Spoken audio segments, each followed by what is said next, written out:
Have you ever heard the sound of freedom? Welcome to another 5-Minute Flip. What is up, Flip Eponymai? This is your 5-minute flip for February 20th, 2024. I just got back yesterday from our spring, winter, Beyond the Battle retreat. So I was in Houston, Texas for the weekend. There was 6 of us, Beyond the Battle alumni from all over the country that got together down in Houston for the weekend. And it was incredible. It was incredible. This is our 4th retreat, and every one of them, I feel so filled up. I feel so loved, and we are vulnerable. We have great community. We live in an Airbnb together. We make our meals together. We just have lots of fun. I think it makes me realize in our culture how much we're missing when it comes to community. In the United States, we are the most individualistic society that's ever existed. And I think about other cultures that are more communal, and I think they've really got it figured out. In our culture, I think back on when I lived in the college dorms, and so if you're married, we just look at your spouse and your kids, if you have kids, as your community. You know, that's who you live with, that's your community. And if you're single, if you're in college, you know, it's seen as normal to live in community. You live in a dorm, you have roommates, and you live in a hall with all these other people, and depending on your college, they're doing activities for you to hang out and be together.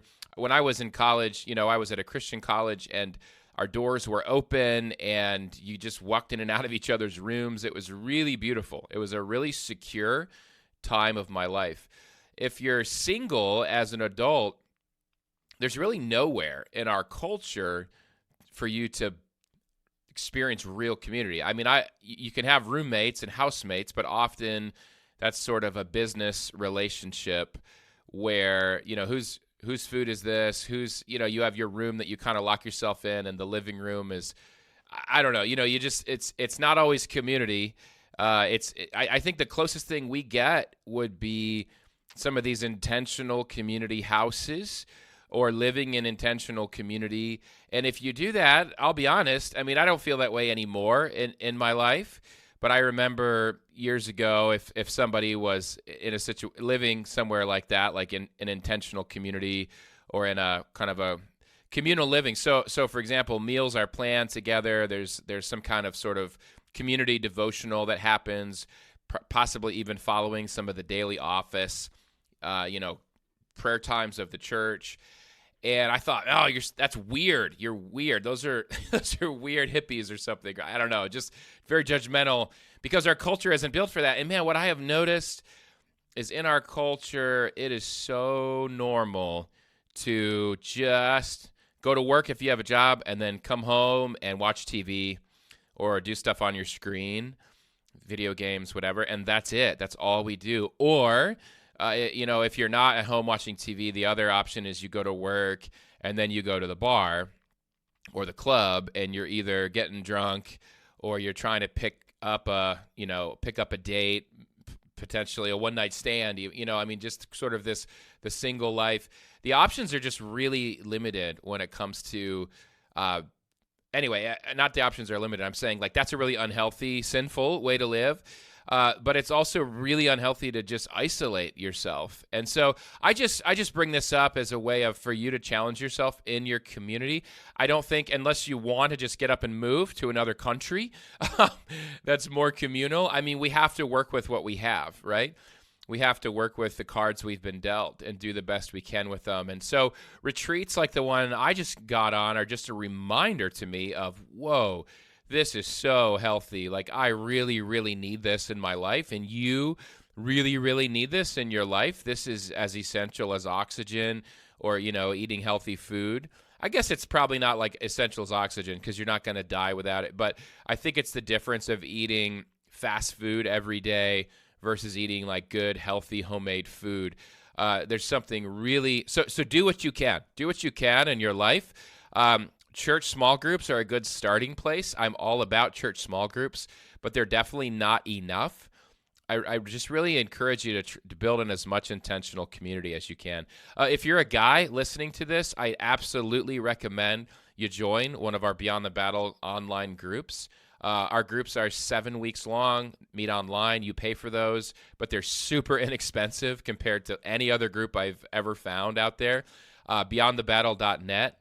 And once you go through the 7 weeks and we all kind of have this common language now, then you enter the alumni community, and it's free. We meet on Zoom multiple times a week. We have a WhatsApp chat that's probably about to switch over to Slack. But anyway, we chat during the week, and then we have these retreats that we do twice a year. Everything's free except for the retreats. But wow, these guys have been instrumental in my life, and man, it's just been so good. If you're a woman looking for help around the area of sexual sin recovery, I have an experienced She Recovery ministry. I can't say for sure how much extended long-term community is there, but I do know there's groups and there's lots of one-on-one counseling as well as groups offered. It's sherecovery.com, and I'd encourage you to check that out. And I can speak obviously for our guys group. We have guys from all over the spectrum. I mean, we have guys that are in the thick of pornography. We have guys that are coming out of getting cheating on their wives, prostitution, things like that. We have guys that pornography is not an issue, and I think all of us, anyone here, I mean, maybe perhaps with very few exceptions, we all struggle with. The Bible calls it lust. I mean, I call it objectification. You see someone who's attractive, and speaking as a guy, and actually I think there's a bit of a double standard for women. I hear women kind of ogling over a man's body. Maybe it's a movie star, and I'm like, man, if guys talked about some supermodel like that, they'd sound like perverts. So just check yourself, women. I mean, the same Bible verses apply to you, but I can speak for guys, and I know how just destructive our mindset is when we objectify women, and whether that's on a screen or in real life. And we have guys just and it turns into fantasy too. So the fantasy takes away from your reality. You can't enjoy the reality you have. You can't be content in the reality you have of your singleness or your marriage, your spouse, because you're living in fantasy all the time. And you may not be looking at porn at all or doing anything kind of externally sinful. But as far as your actions, but it's your eyes and what you're looking at on women, or like I said, on men, and then where your thoughts go as far as what you're longing for. And so we have guys just making, and myself included, making incredible progress in that area. And so I just invite you into that. I invite you into that. And for anyone listening, I invite you into praying about and trying to take some really intentional steps on building more community into your life. If you're going home and just watching TV, you're going home and just doing screen time, man, I really, really encourage you. I think we're just slaves to the TV. It's so unhealthy. And so get out and do stuff. Call people up, people from church, have them over. If your church is doing social activities or Bible study sort of gathering activities, go to those. Be around people. It is so, so, so important. Find a hobby, volunteer, be a mentor. There's so many things you can do. There's so many nonprofits looking for volunteers. Volunteer at your church. You can be on the worship band, be on the cafe team, work in kids ministry. You're gonna meet other people while you're doing that. So just community is so, so key. I'm so thankful for these 3 days that I got to experience with these guys. I feel very filled up. I feel very loved. We talk about experiencing the love of Jesus through one another. And when we do that, it starts to really heal our wounds. It really starts to heal trauma in our hearts and in our brains. When we not only believe that we're loved by Jesus and we're accepted and that we are our Father's son, or if you're listening, perhaps his daughter, we are our Father's child and he holds us and he loves us. But when we experience that love through other people, it starts to do its true healing work. And so I pray that for you. I pray that this could be a little kick in the pants to get you going, to get off the couch. to take a risk and to build some more community into your life. So that's it for your 5-minute flip. There'll be more long-form episodes coming soon. I would ask that you become a patron. I'm really trying hard to integrate my life and be a little bit less, I'm spread thin right now.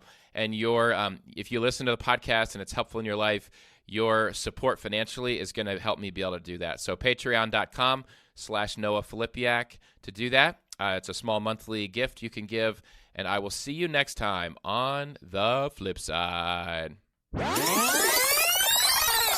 Thanks for listening to this 5-minute flip. Subscribe for more flips and long-form episodes of The Flip Side. Visit www.patreon.com/Noah Filipiak to support and get sweet Flipside swag.